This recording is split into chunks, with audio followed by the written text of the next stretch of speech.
다 같이 사도신경으로 우리의 신앙을 고백합니다. 전능하사 천지를 만드신 하나님 아버지를 내가 믿사오며 그 외아들 우리 주 예수 그리스도를 믿사오니 이는 성령으로 잉태하사 동정녀 마리아에게 나시고 본디오 빌라도에게 고난을 받아 십자가에 못 박혀 죽으시고 장사한 지 사흘 만에 죽은 자 가운데서 다시 살아나시며 하늘에 오르사 전능하신 하나님 우편에 앉아 계시다가 저리로서 산자와 죽은 자를 심판하러 오시리라. 성령을 믿사오며 거룩한 공회와 성도가 서로 교통하는 것과 죄를 사하여 주시는 것과 몸이 다시 사는 것과 영원히 사는 것을 믿사옵나이다. 아멘. 사랑과 은혜와 자비가 무한하신 하나님 아버지 감사합니다. 저희도 이렇게 주님 앞에 나와 기도의 제단을 쌓는 모든 하나님의 권속들마다 성령으로 충만케 하시고 지혜와 명철로 다스려 주시고 어디를 가든지 하나님 영광 가운데 살아갈 수 있도록 은혜를 베풀어 주시옵소서. 특별히 우리 광교순복음교회에 속한 모든 가정의 자녀들에게 함께하여 주시고 저들이 속한 직장과 사업장마다 하나님 생육하고 번성하여 충만케 하는 놀라운 은혜로 함께하여 주시옵소서. 늘 우리가 주님 앞에 감사하며 살아가고 찬양하며 살아가고 특별히 이 나라와 민족을 위해서 기도하는 많은 그리스도인들을 통하여서 속히 국가적 재난이 종식되고 일상이 회복되어지는 은혜를 베풀어 주시옵소서. 오늘도 말씀 가운데 하나님의 음성을 듣고 귀한 말씀 가운데서 승리하며 살아갈 수 있는 믿음의 자녀들 되게 도와주시옵소서. 감사드리오며 예수님의 이름으로 기도드립니다. 아멘.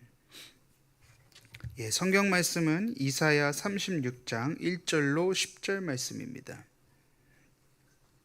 이사야 36장 1절로 10절, 제가 갖고 있는 성경 구약 1008페이지에 있는 이사야 36장 1절로 10절 말씀입니다. 하나님 말씀을 봉독하겠습니다. 히스기야 왕 14년에 아수르 왕 사네립이 올라와서 유다의 모든 경관성을 쳐서 취하니라. 아수르 왕이 라기스에서부터 랍사게를 예루살렘으로 보내되 대군을 거느리고 히스기야 왕에게로 가게 하며 그가 윗못 수도 곁 세탁자의 밭 큰 길의 섬에 힐기야의 아들 왕국 맡은 자 엘리야김과 서기관 셈나와 아삽의 아들 사관 요아가 그에게 나아가니라. 랍사게가 그들에게 이르되 이제 히스기야에게 말하라. 대왕 아수르 왕이 이같이 말씀하시기를 내가 믿는 바 그 믿는 것이 무엇이냐. 내가 말하노니 내가 좋게 싸울 계략과 용맹이 있노라 함은 입술에 붙은 말뿐이니라. 내가 이제 누구를 믿고 나를 반역하느냐. 보라, 내가 애굽을 믿는도다. 그것은 상한 갈대 지팡이와 같은 것이라.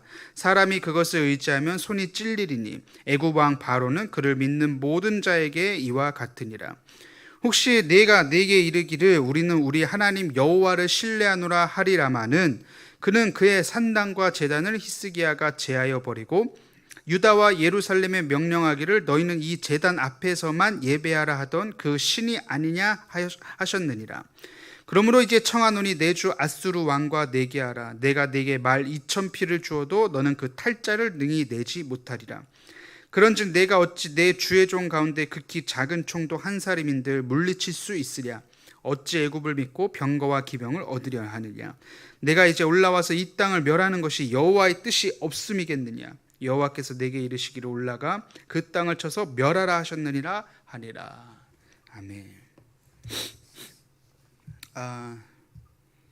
이사야 36장은 히스기야 치하의 아수르가 공격을 받던 그러한 역사적인 배경을 우리들에게 소개해 주고 있습니다.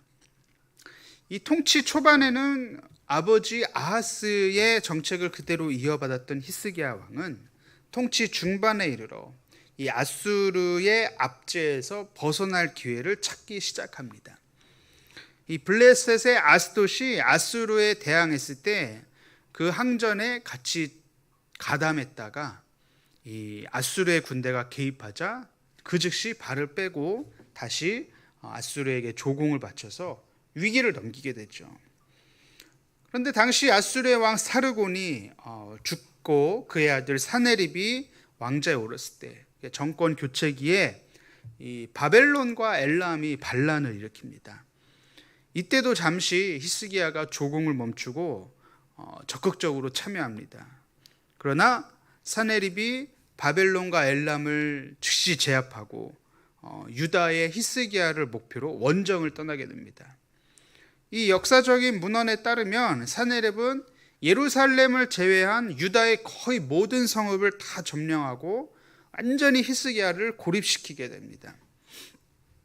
이러한 역사적인 배경 가운데 이 사네립의 부하인 랍사게가 먼저 사네립의 뜻을 히스기야에게 전달하는 장면인데, 이 히스기야 측에서는 엘리야김, 셈나, 요아가 나와서 이 랍사게의 말을 듣게 됩니다. 그런데 이 랍사게의 말이 굉장히 모욕적이고 굴욕이에요. 처음부터 히스기야의 믿음을 대놓고 조롱합니다. 본문 4절에 보시면 네가 믿는 바 그 믿는 것이 무엇이냐?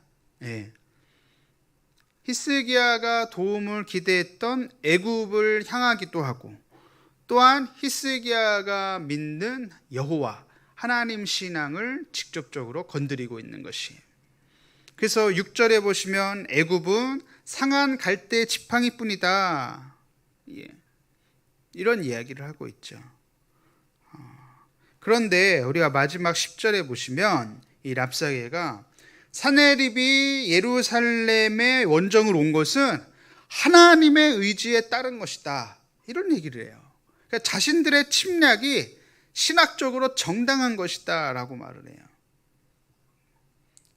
사실 도발적인 조롱이죠. 이것은 네가 의지하는 그 신이 말이야 우리를 여기까지 인도하셨던 것이야.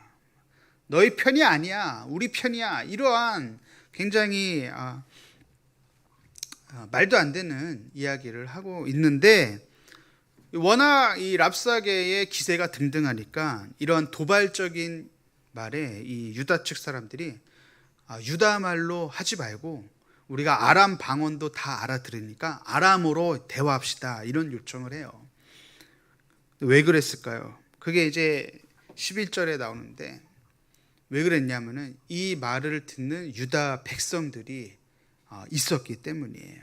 그러니까 예루살렘 사람들이 듣기 민망한 얘기죠. 자신들의 왕의 권위나 자신들의 왕이 믿는 신앙이나 그냥 여호와 신앙을 완전히 조롱하는 것이죠.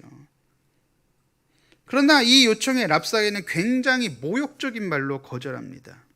12절에 우리가 읽진 않았지만 12절에 보면은 너희와 함께 자기의 대변을 먹으며 자기의 소변을 마실 성 위에 앉은 사람들에게도 하라고 보내신 것이 아니냐. 완전히 고립된 예루살렘 사람들을 조롱하고 있는 것이죠.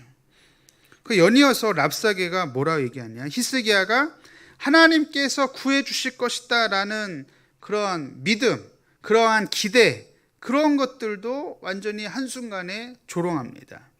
히스기야가 품고 있는 그 믿음과 그 기대는 헛된 것이다. 목숨을 구하려면 여호와께 구하는 것이 아니라, 목숨을 구하려면 사네립에게 순종해야 한다, 이런 얘기를 직설적으로 말하죠. 사실은 이 말은 랍사게가 히스기야를 향해서 하고 있는 말이지만 결국은 히스기야가 품고 있는 믿음, 히스기야가 가지고 있는 하나님을 향한 신뢰와 믿음을 조롱하는 것이죠. 너희가 믿는 그 믿음이 얼마나 허황된 것인지 알겠느냐, 얼마나 어리석은 믿음인지 보고도 모르겠느냐.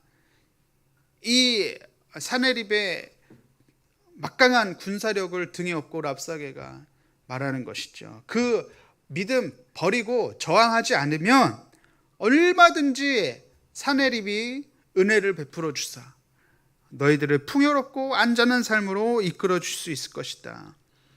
실제 예루살렘에서 포위당한 사람들에게는 지극히 현실적인 말로 들렸겠죠. 그러나 랍사게의 이 말은 한마디로 하나님을 향한 신앙과 믿음을 저버리라는 말과 다름이 없었습니다. 아수르의 왕 사네립이야말로 너희들에게 풍요와 부요와 안전을 가져다 줄 것이다. 너희가 믿는 여호와 하나님보다 더 잘 살게 해줄 수 있을 것이다. 그에 대한 근거로 사마리아도 사네립이 굴복시켰고 하맛과 아르밧도 사네립에게 굴복했기 때문에 사네립이 더 위대하다.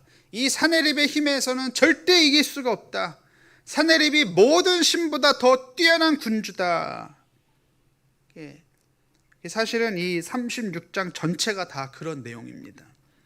그래서 20절에 보면은 아주 결정적인 얘기를 하죠. 하나님이 능히 예루살렘을 내 손에서 건지겠느냐? 하나님이 도와줄 수 있겠느냐? 라면서 하나님을 무시하고 조롱하는 이야기가 나옵니다. 이제 사네립이 히스기야에 무시하는 것이 아니라 히스기야가 믿는 하나님을 무시하고 있는 것이죠. 하나님이 무시당하고 하나님이 조롱받는 상황을 성경은 가감없이 기록하고 있습니다. 심지어는 그 아수르에 대적하는 무리들이 이렇게 된 것, 내가 너희들을 침략하고 공격하는 것도 하나님의 뜻이다. 사실 이 랍사게의 말대로 하나님을 믿지 못하신 전혀 도울 수 없는 신으로 만든 것은 사실은 유다가 먼저였죠. 무슨 얘기입니까? 유다가 하나님이 아닌 애굽을 의지하고 애굽의 도움을 기대했기 때문에 이런 조롱과 굴욕을 당하게 된 것입니다. 이런 상황 가운데서 유다는 이제 어떻게 해야 되느냐? 우리가 내일 또 살펴보겠지만 그럴 때일수록 하나님을 더 의지해야 한다는 것이에요. 사랑하는 성도 여러분, 누가 뭐라 해도 하나님을 절대 의지하는 저와 여러분들의 신앙, 굳건한 반석 위에 선 신앙이 되기를 예수님의 이름으로 축복합니다. 광화문 집회로 인해서 연일 이제 거리두기가 3단계 눈앞에 이른 건 아니냐. 전문가들이 설왕설래가 많이 있죠. 빨리 3단계로 격상해야 지금이라도 더 늦기 전에 경제가 조금 위축된다 하더라도 이 시기를 놓치면은 걷잡을 수 없다. 이런 얘기가 오고 가고 있죠. 덩달아 교회가 참 부끄럽고 지탄을 받고 있는 가운데 우리가 무엇을 할 수 있겠습니까? 겸허히 그 모든 비난을 달게 받아야 합니다. 그리고 우리 스스로 철저히 회개하고 자성을 하되, 그러나 하나님을 향한 신앙, 하나님을 의지하고자 하는 마음은 더욱 굳게 가지셔야 합니다. 오늘 본문이 가르쳐주고 있는 바가 무엇입니까? 이스라엘이 하나님을 의지하지 않고 애굽을 의지할 때 하나님이 조롱받는 그러한 사태까지 벌어지는 것이에요. 우리가 하나님을 무시하면 세상이 우리를 무시하고 하나님마저 무시를 당하는 일들이 나타날 수 있게 된다는 것이에요. 아수르 왕에게 항복하기만 하면 번영과 안정을 줄 것이라는 유혹은 우리 시대에도 계속 이어져 오고 있습니다. 하나님보다 돈이, 하나님보다 세속적인 성공이 우리 자신을 더 안전하게 지켜줄 것이라는 그러한 세속화의 거대한 물결 앞에 교회가 서 있는 것이죠. 우리에게 끊임없이 그런 거친 파도와 같이 몰려오는 세속화의 그러한 파도에 우리는 단호하게 물리칠 수 있는 믿음의 사람이 되시기를 주님의 이름으로 축복합니다. 오직 나의 의는 믿음으로 말미암아 살리라.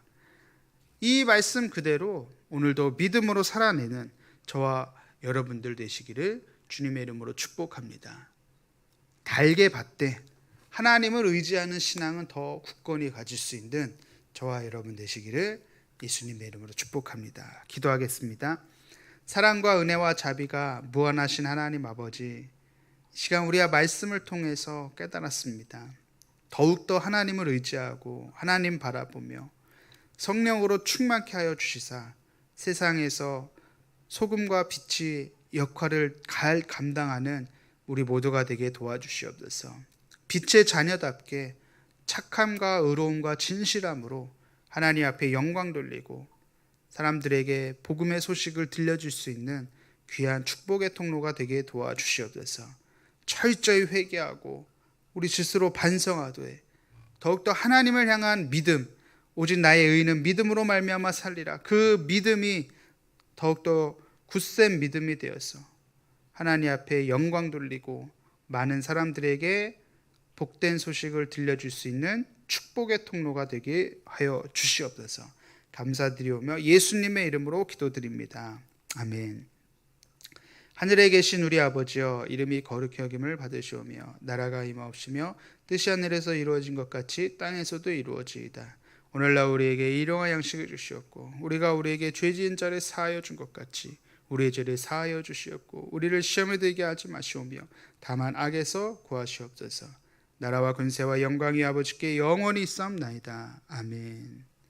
우리 다 같이 주여 삼창하시고 간절한 마음으로 기도하시겠습니다.